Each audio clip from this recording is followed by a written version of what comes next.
Hello বন্ধুরা, কেমন আছেন? আশা করি ভালো আছেন। তো আজকে আছি বাংসারে। এটা পাতায়ার কাছাকাছি একটা বিচ, ইদানিংকাল এটা খুব জনপ্রিয় হয়ে উঠছে। তো আসলে বাংসারে বা আপনার এই বিচের জনপ্রিয়তা, এটা আজকে আমার কথার মূল বিষয় না। আজকে আপনাদের সঙ্গে কথা বলবো আমার মেডিকেল বিষয়ে, যে আমি ব্লগগুলো তৈরি করি বা কিছু তৈরি করেছি সেগুলোর উপরে। তো এবং একটু দুঃখ ভারাক্রান্ত মন নিয়ে আপনাদের সঙ্গে কথা বলবো। সেটা হচ্ছে যে আপনার, আমার মনে হয় আমি চেষ্টা করি যে আপনার আমার ব্লগগুলোতে আপনাদেরকে বোঝানোর চেষ্টা করি যতটা সম্ভব যে আসলে চিকিৎসা খরচ কিরকম বা আপনার কিরকম এই জায়গার মধ্যে আপনারা ফ্যাসিলিটিস পাবেন পাবেন না। তো এবং আমি এটাও নিশ্চিত করছি যে ধরেন, যে আমি বলছি যে ধরেন আমি যে ব্লগগুলো বানাই এগুলো কোনো প্রফেশনাল কিছু না, বা আমার যে প্রফেশন আমার এমনিতে ট্রাভেল ট্যুরিজমের বিজনেস আছে সেটার সঙ্গেও রিলেটেড না। হুম। কিন্তু একটু হতাশা, একটু দুঃখ নিয়েই আজকে আপনাদের সঙ্গে একটু কথা বলতেছি। এবং অনেকেই আমার ব্লগগুলো দেখার পরে অনেকেই তাদের আমার নাম্বার জানতে চান। তারপরে আমি অনেকের কাছে নাম্বার শেয়ার করছি, তাদের পরিবারের বা তাদের নিজস্ব চিকিৎসা সংক্রান্ত বিষয়গুলো তারা জানার জন্য আমাকে ফোন দিছেন। অনেকের সঙ্গে কথা বলছি। তো সত্যি বলতে আমি জানি না, আরো হয়তো অনেকেই থাইল্যান্ডের ব্লগ বানায় চিকিৎসা সংক্রান্ত বা আপনার ট্রাভেল সংক্রান্ত। আমার ওই বিষয়ে তেমন আইডিয়া নাই কারা বানায় বা কি বানায়। কিন্তু ধরেন যে আমি যে জায়গাটা বলি সেটাতে প্রথমে বলে রাখি যে মানে মেডিকেল রিলেটেড এই জায়গার মধ্যে আমার বিজনেস কোনো নাই। এবং মেডিকেল রিলেটেড আমার বিজনেসেরও এই জায়গার মধ্যে কোনো বিষয় নাই। কিন্তু কিছু হসপিটালের সঙ্গে যাদের সঙ্গে হয়তো আমার পরিচয় আছে বা আমার আত্মীয়তার সূত্রে পরিচয় আছে, আমি সেগুলোকে অনেক সময় রেফার করি। এটা একটা বিষয়। এখন কেন, তারপরেও কোন হসপিটালে আপনারা যাবেন বা কি করবেন এটা আসলে মুখ্য আলোচনা না।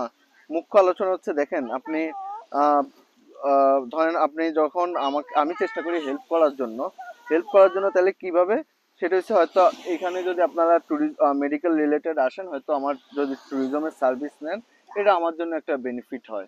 অফকোর্স আমরা যখন ব্যবসা করব, ব্যবসা মানেই তো ভাই লাভ। আমি জানি না বাংলাদেশের মানুষের কেন এই একটা ধারণা যে ব্যবসা যখন করে তখন বলে যে ভাই ও আমার থেকে লাভ করতেছে। ভাই ব্যবসা তো মানুষ লাভের জন্য করে, তাই না? সো কিন্তু কথা হচ্ছে আপনার, এটা কি বেশি লাভ করতেছে বা আপনার জন্য ক্ষতিকর কিনা, এটা হচ্ছে বিষয়।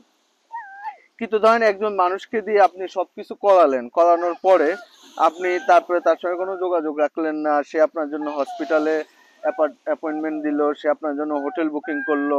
তারপরে দেখা গেছে যে আপনি আরেকজনের কাছে শুনলেন, শুনে তারপরে আপনার মনে হলো যে না, এটা চাই তো এটা ভালো, তারপর আপনি ঠাস করে শিফট করে গেলেন এবং কোনো ধরনের যোগাযোগই করলেন না। হ্যাঁ, অফকোর্স শিফট করার আপনার রাইটস আপনার আছে, আমি এটা ইয়ে করি। কিন্তু কি জানেন ভাই, বিশ্বাস করেন, ধরেন আপনি অনেক ধরনের মানে আমার মাধ্যমে আপনি অনেক ধরনের যোগাযোগ করে আপনি হসপিটালে যোগাযোগ করলেন, হোটেল বুকিং করলেন, বা আপনি শুধু হসপিটালে যোগাযোগ করলেন। আমি হসপিটাল থেকে দেখা গেছে যে অনেকে আমাকে বলে, তখন আমি তাদেরকে ইনভাইটেশন লেটারও করে দিছি। এই ব্লগ থেকে যারা আমার নাম্বার পাইছে, তেমন পরিচিত না কিন্তু বাংলাদেশি মানুষ, আমি সাহায্য করছি। কিন্তু এরপরে কি হয়েছে জানেন, এরপরে ওনারা এই ইনভাইটেশন লেটার নিয়ে ওনারা অন্য হসপিটালে গেছে। অন্য হসপিটালে যাওয়ার পরে তাহলে হলো কি, এই হসপিটালে আমারে জিজ্ঞাসা করলো যে ভাই আপনি যে জানাইলেন যে আপনার একজন পেশেন্ট আসবে, সে কই? তখন আমি আর কিছু বলতে পারি না।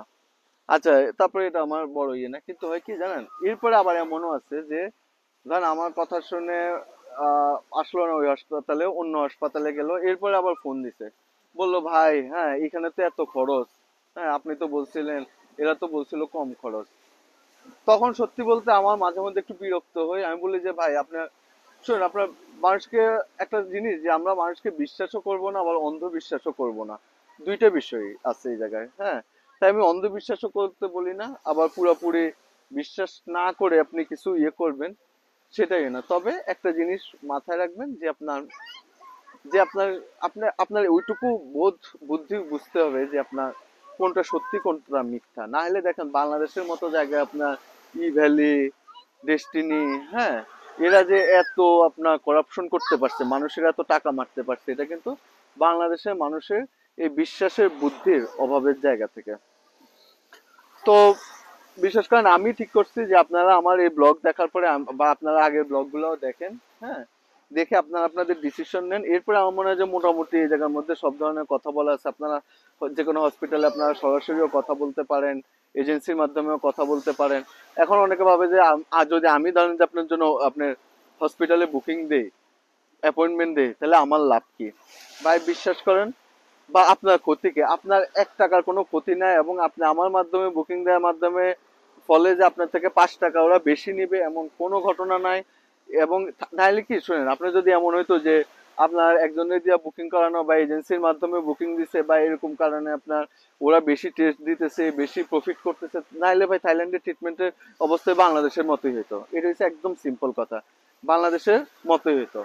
অনেকে আমার কাছে, আমি কয়েকটা ব্লগে বলছি, বাংলাদেশে কে জানি কার মাধ্যমে ছড়াইছে যে একটা প্রচলিত একটা ধারণা যে সেন্ট লুইস হসপিটাল আপনার ওই ইন্ডিয়ান খ্রিস্টান হসপিটালের মতো। ভাই বিশ্বাস করেন না, আপনারা যদি চান আমি ওই জায়গায় রেট, আমার কয়েকদিন আগে একজনে আমার পরিচিত এই ব্লগের মাধ্যমে একজন পাইছে, পাওয়ার পরে আমি তারে আমার পরিচিত একজনের একটা হসপিটালে আমি তারে রেফার করছি।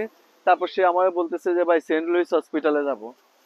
আর সেন্ট লুইস হসপিটাল এই জায়গায় অনেক বেশি আপনার লোকাল হসপিটাল, কিন্তু প্রাইভেট।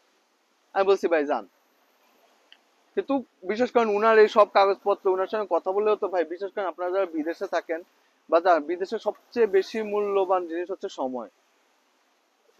বুঝছেন, সবচেয়ে বেশি মূল্যবান জিনিস হচ্ছে সময়। আপনার কিছু কাগজপত্র নিয়ে আমি একটা হসপিটালে পাঠাইলাম, 3-4 দিন ফলো আপ করলাম, আপনার সঙ্গে 8-10 দিন ফলো আপ করলাম, হ্যাঁ, তারপর হলো কি আপনি আমার বিশ্বাসই করলেন না ভাই। বিশ্বাস না করে এরপর আপনি সেন্ট লুইস হসপিটালে গেলেন, এরপরে আপনি এই হসপিটাল ওই হসপিটাল খোঁজা শুরু করলেন। আমি বলি না যে আপনার অন্য হসপিটাল আপনি যাবেন না, যান। এরপর হয়েছে কি সেন্ট লুইস হসপিটালে যাওয়ার পরে বলে ভাই মানুষ তো ভুল বলছে, এখন দেখি এই জায়গার খরচ আর আপনার প্রাইভেট হসপিটালের খরচ প্রায় একই। উল্টা সেন্ট লুইস হসপিটালে আপনার ইয়ে নাই, এর কি বলে দোবাসী নাই, ওরা কোনো কার ফ্যাসিলিটিস দেয় না, এবং এটা মানুষ যে জায়গায় সুকুম্বিত থাকে এর থেকে অনেক দূরে। তখন বিশ্বাস করেন আমি দুই একজনের বলছি যে ভাই, একদম ভাই হয়তো শুনতে খারাপ লাগবে, আমি খোদার কসম বলতেছি, আমি দুই একজনের বলছি যে ভাই আপনি নিজের মতো করে করেন ভাই, আমার আসলে কিছু করার নাই। বিকজ আমি যে হসপিটালে আপনার জন্য অ্যাপয়েন্টমেন্ট দিয়েছিলাম তারা আমারে ফোন দিছিল, আমি বলছি যে উনি আর আমার সঙ্গে যোগাযোগ করতেছেন, আমার ফোন ধরতেছেন, আমি জানি না। তো এরকম ঘটনা হয় ভাই, অন্তত ফোন ধরেন, অন্তত কথা বললেন। আপনি যদি চেঞ্জও করেন আপনি আগেই বলে দিয়ে, হ্যাঁ। কারণ এরপরে হয়েছে কি শুনেন, এখন আমি তো বললাম হসপিটাল থেকে আমার ইয়ে নেই, আমি চিন্তা করি যে হোটেল থেকে বা আমার যেহেতু ট্যুরিজমের বিজনেস আপনি ইয়ে হবে। বিশ্বাস করেন আমার একটা কয়েকদিন আগে একটা ঘটনা বলি, আমার এক ছোট ভাইয়ের মাধ্যমে একজন একটা রেফার করলো যে আপনার উনার মেডিকেলের ইনভাইটেশন লাগবে, বিকজ উনি আপনার একটা সরকারি, বলবো একটা সরকারি কর্মকর্তা, যেহেতু সরকারি কর্মকর্তাদের বিদেশ আসতে সমস্যা, তাদের জিও লাগে। তো জিওর জন্য তাদের মেডিকেল অ্যাপয়েন্টমেন্ট দেখাইতে হয়, মেডিকেল ইনভাইটেশন। তো আমি মেডিকেল ইনভাইটেশন করে দিলাম। ও, তারপরে আমার যখন উনি যাবে বলে ভাই একটা হোটেলের একটা বুকিং দিয়ে দেন না। সো যেহেতু আমার কোম্পানি আছে, আমি কোম্পানির আন্ডারে একটা বুকিং উনারে দিয়ে দিলাম। উনি ভিসা টিসা পেয়ে উনি যখন আমার ফোন দিছে, তখন এরপর আর ওনার সঙ্গে আমার কোনো যোগাযোগ নাই। উনি আমার ফোন দিছে, ফোন দিয়ে বলতেছে যে ভাই আমি ব্যাংককে আসছি, এই হোটেলে কি এখন যাব, কোন দিক দিয়ে যাব? আমি বললাম ভাই আপনি ভিসা করার আগের দিন আমার সঙ্গে কথা বললেন, এরপর আর কোনো যোগাযোগ নাই। হোটেলের বুকিং এ তো আমার আগে টাকা দিতে হয়, আপনি আমারে দিবেন, আমি হোটেলে টাকা দিব, হ্যাঁ। আপনি তো এটা দিলেন না, এখন আপনি বলতেছেন যে হোটেলে যে উঠবেন। আমি ভাই বিশ্বাস করেন খুবই খুবই আপসেট হয়েছে। তারপরে আমি বলছি যে ভাই আপনি এরকম এরকম, তারপরে তো ক্লায়েন্ট তো কিছু বলা যায় না, আমি বলছি যে ভাই আপনি তাহলে এরকম একটা হোটেলে যে উঠেন কম দামের মধ্যে এরকম।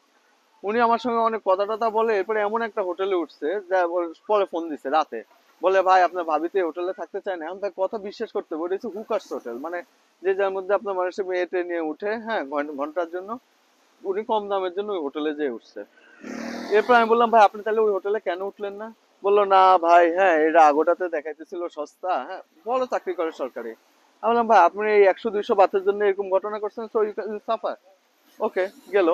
এরপরের দিন ওই লোক আবার বারমুনগাছ হসপিটালে গেছে, বারমুনগাছ হসপিটালে যে আমার ফোন দিছে, বললো ভাই ফার্টিলিটি ট্রিটমেন্টের জন্য আসছে, এখন এই জায়গাতে আপনার কস্ট বেশি, ওরা বলতেছে আপনার 66,000 বাত আপনার ফার্টিলিটি ট্রিটমেন্টের জন্য।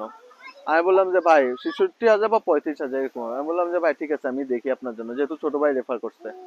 আমি একটা হসপিটালে কথা বলে দিলাম, পুরা ফার্টিলিটি সবকিছু 15,000, 15,500 বাতে ওনার টেস্ট। এরপরে উনি আর আমি দিলাম, উনার আর কোনো যোগাযোগ নাই। পরে আমি বললাম যে ভাই আপনি কথাটা তো বলছেন, কারণ আমি কালি উনার বলে দিছি, আমি বলছি ভাই আপনি হসপিটালে যাইতে পারেন। পরে উনি আমার ফোন দিছে, বলে যে বা উনি ফোন দেন, আমি ফোন দিছি, বলে ভাই দেশে ডাক্তারের সঙ্গে কথা বললাম, ডাক্তার বললো যে টেস্টের রেজাল্ট একই আসে, বারমুনগাঁদে করেন বাংলাদেশে করেন এই জায়গায় আসেন, তো আর করবো না।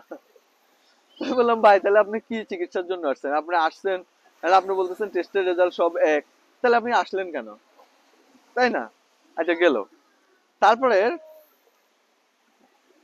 তারপরে উনি আসার আগে আমার ছোট ভাই বলছে যে ভাই আপনি সব রকম হেল্প টেল্প করবেন। তারপরে আমি মনে হয় জিজ্ঞাসা করলাম ভাই আপনার কবে কি? তারপরে উনি দেখলাম যে আমার জানাইলো যে উনি পাতায় চলে গেছে, পাতায় থেকে ঘুরে চলে আসছে, আমার একবার বলেও নাই। তো এই হয়েছে ভাই বাংলাদেশিদের অবস্থা। এখন ধরেন উনি কি এমন মাধ্যমে না যাওয়াতে উনার লাভ হয়েছে? না। আমি আপনাকে বলি, আমরা যখন এজেন্সির ব্যবসায়ী জায়গায় করি আমরা একটা স্পেশাল রেট পাই। সত্যি কথা। ধরেন ধরেন আমি আপনাদেরকে দেখাই, ধরেন এই হোটেলটা, ঠিক আছে, এই হোটেলের নাম হচ্ছে ডেল মেয়ার বাংসারে বিচ ফ্রন্ট। এখন এই হোটেলে যদি আপনি সরাসরি বুকিং এ যান, আইসা আপনি, ওটা বলে ওয়াকিং, ওয়াক ইন বুকিং এ গেলে ধরেন এই হোটেলের প্রাইস হচ্ছে 3,000 বাট, এটা আপনার 5 স্টার হোটেল। ওয়াক ইনে আপনি যদি এটা অনলাইনে বুকিং করেন, ইভেন আপনি এদের লবিতে বসে অনলাইনে বুকিং করেন, আপনি এটা পাবেন ধরেন যে আপনার 2500 বাতে। আপনি যদি আমার মাধ্যমে বুকিং করেন, আমি এজেন্সি, তাহলে আপনি এটা পাবেন 2300 বাতে বা আপনার 2200 বাতে। কারণ আমরা তো ভাই এই সরকারের ট্যাক্স দিয়ে সবকিছু ইয়ে করে আমরা এদেরকে বছর জুড়ে কাস্টমার দিই, ওরা আমাদেরকে আলাদা রেট দেয়, যেটা অনলাইনে ওরা আরেকটু বেশি দেয়, আর ওয়াকিনে আরো বেশি পরে রেট। কখনোই আপনি গুড টুরিস্ট এরিয়াতে গেলে, কখনোই আপনি ওয়াকিনে গেলে আপনি অনলাইন বা এজেন্সির চেয়ে আপনি কম রেটে হোটেল পাবেন না, না না। এখন কি হয় তাহলে আপনি বলেন যে অনেক সময় বাংলাদেশে আপনি এজেন্সির সঙ্গে যোগাযোগ করলে রেট বেশি, কারণ আছে ভাই। ধরেন আমি আপনাকে কি বললাম, আমি তো এই হোটেলটা পাইছি 2300 বাতে, তাহলে আমি এটা কার কাছে সেল করি বা 2200 বাতে? হ্যাঁ, আমি এটা সেল করি বাংলাদেশের যে এজেন্সি, কারণ বাংলাদেশের যে এজেন্সি, ট্যুর এজেন্সি, ও সরাসরি এই হোটেলেও বুক দিতে পারবেন না, কারণ ও বাংলাদেশের কোম্পানি, আমি থাইল্যান্ডের কোম্পানি। তখন তখন ও তো আমার থেকে এটা 2200-তে কিনে আপনার কাছে সেল করতে হবে। কিন্তু বাংলাদেশে হয় কি, অনেকে যেহেতু ধারণা নাই, এজেন্সিরা সত্যি বলতে কিছু ক্ষেত্রে অনেকে ডাকাতি করার চেষ্টা করবে, অনেক বেশি রেট দেয়। তো এই বিষয়ে আপনারা ইয়ে থাকবেন, কিন্তু ভাই বিশ্বাস করেন এই জিনিসগুলো আর করেন না। হ্যাঁ, কেউ যদি আমার সঙ্গে যোগাযোগও করেন, আর যদি নাও করেন, শুধু আমার ব্লগ দেখে আপনাদের যদি উপকার হয় আপনারা সরাসরি যোগাযোগ করতে পারেন ভাই, কিন্তু মানুষের ক্ষতি করেন না প্লিজ।